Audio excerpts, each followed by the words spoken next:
Everyone, this is my second video of the chapter number 1, The Land of Snow and Ice, from your Dewdrop Term Book 2. Today we will start from climate. वहाँ का climate कैसा है Greenland का?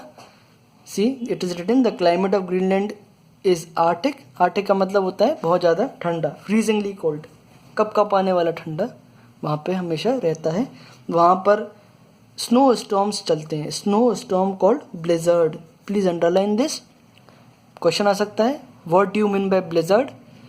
तो blizzard का मतलब होता है स्नो स्टॉर्म. जैसे यहाँ पर हमारे बुंदेलखंड के या झांसी के आसपास गर्म हवाएं लगभग तेज चलती हैं गर्मियों में, तो उसको बोलते हैं लू.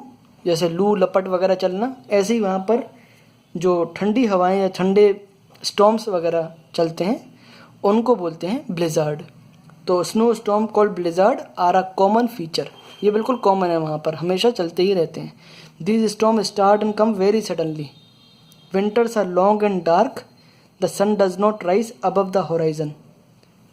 The sun is not seen for several week. Hence there are days of continuous darkness. जैसे कि आपको मालूम है, हम पहले भी आपको शुरुआती चैप्टर्स में ड्यूड्रॉप टर्म बुक 1 में बता चुके हैं कि वहाँ पर 6 महीने दिन और 6 महीने रात रहती है वहाँ पर नॉर्थ पोल पे. तो लगभग पूरे समय वहाँ पर डार्कनेस ही रहती है. सन हॉरिजन तक या ऊपर तक आता ही नहीं है. ठीक है, पूरे समय वहाँ पर हैवी स्नोफॉल रहती है. Summers are cool. समर्स भी कूल है. Okay, summers are cool with an average temperature of 7 degree C. तो यहाँ का जो सर्दियों का टेम्परेचर है वो वहाँ का गर्मियों का टेम्परेचर है. 7 डिग्री सी है वहाँ पर. पूरे आइलैंड में इतना ही रहता है. Weather is bright and sunny specially in the coastal areas. Coastal areas में फिर भी वेदर एक सनी है और ब्राइट है, लेकिन जहाँ आप इंटीरियर में जाएंगे तो वहाँ पर या नॉर्थ की तरफ बढ़ेंगे तो वहाँ पर डार्कनेस और सर्दी ही मिलेगी. In summer the sun does not set even in midnight.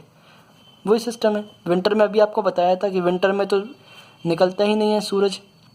ऐसे ही समर में भी मतलब गर्मियों में भी ऐसे ही होता है कि सूरज ढलता ही नहीं है.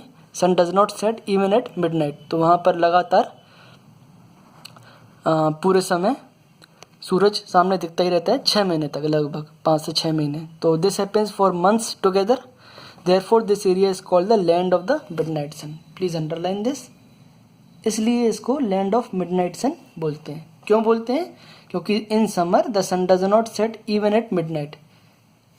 गर्मियों में ढलता नहीं है सूरज, पूरे समय निकला ही रहता है. मिडनाइट पे भी, रात में भी निकला रहता है, मध्य रात्रि तक निकला रहता है और लगातार कई महीनों ऐसे चलते हैं. इसलिए इसको ग्रीनलैंड को लैंड ऑफ मिडनाइट सन भी बोलते हैं. ऐसा दुनिया में हर जगह नहीं होता. Okay. Plants and animals. Plants, जैसे आपको मालूम है कि Greenland is covered with ice and its cold climate does not allow vegetation to thrive. Thrive का मतलब सर्वाइव करना या वहाँ पर रहना. Plant can grow only in some part of the island. कुछ ही हिस्से हैं जहाँ पर प्लांट्स ग्रो कर सकते हैं. The vegetation consist mostly of grasses, mosses, lichens, small shrubs and trees. वहाँ कोई बड़े बड़े ट्री या बहुत बड़े बड़े खेत वगैरह कुछ नहीं मिलेगा. छोटे छोटे ग्रासेस, मॉसेस, लिचन्स, श्रब्स, ट्रीज, यही सब मिलेंगे वहाँ पर. प्लांट की लाइफ बहुत ही कम रहती है. Plant life is very short. Very few trees very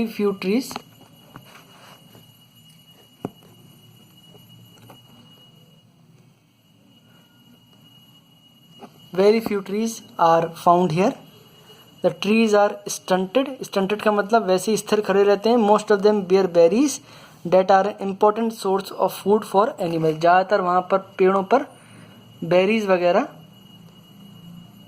बेटा minute,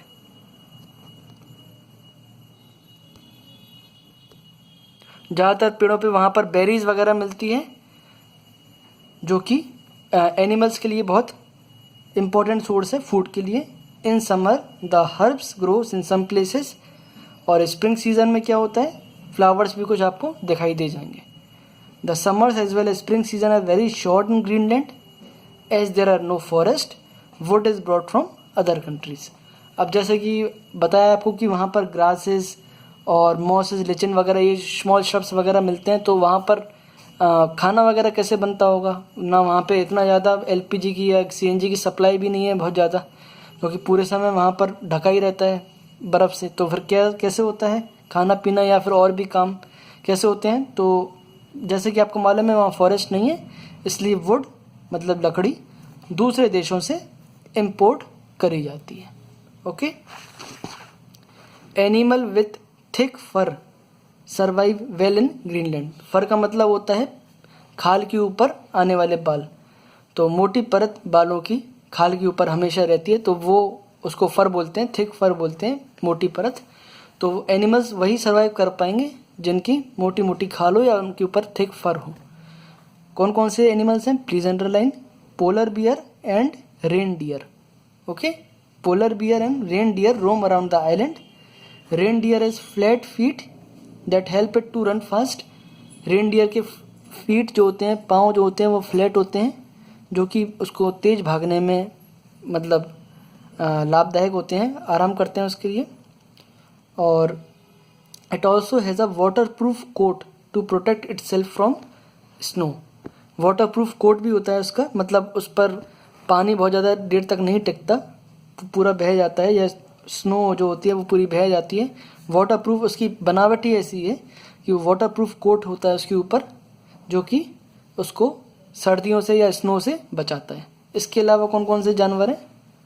Musk oxen, arctic fox, snow hare and rodents called lemming. Fox मतलब लोमड़ी, हेयर मतलब रैबिट की तरह दिखने वाला एक प्राणी, और रोडेंट का मतलब होता है जो रेंगने वाले सांप या रेंगने वाले जो कीड़े होते हैं, तो वो वहाँ पर मिलते हैं, लेमिंग्स। इसके अलावा सील्स और वेल्स वो पानी के अंदर रहते हैं, ये सब पानी के ऊपर रहते हैं, ऑक्सन वगैरह फॉक्स, और सील्स और वेल्स पानी के अंदर रहते हैं और मतलब आसपास रहते हैं ग्रीनलैंड के। ओके। हस्कीज भी मिलते हैं। हस्कीज वॉल्फ लाइक डॉग्स होते हैं, जो कुत्ते होते हैं, डॉग्स होते हैं, लेकिन वो वॉल्फ की तरह दिखाई देते हैं, ठीक है, और काफ़ी मजबूत उनकी बॉडी होती है, तो उनको यूज़ करा जाता है हंटिंग के लिए। छोटे छोटे जो जानवर वगैरह होते हैं उनको ज़्यादातर वहाँ पर नॉनवेज खाया जाता है, तो वहाँ पर उसको हंटिंग के लिए प्रयोग करते हैं, और स्लेज को पुल करने के लिए। स्लेज का मतलब होता है पीछे उनके कुत्तों के पीछे गाड़ी बांध दी जाती है, तो 8-10 कुत्ते इधर से उधर सामान को पहुंचाने में या फिर एक ट्रांसपोर्ट की तरह उनका यूज़ किया जाता है। Okay, that's it for today. The rest will be covered in my next lecture. Thank you.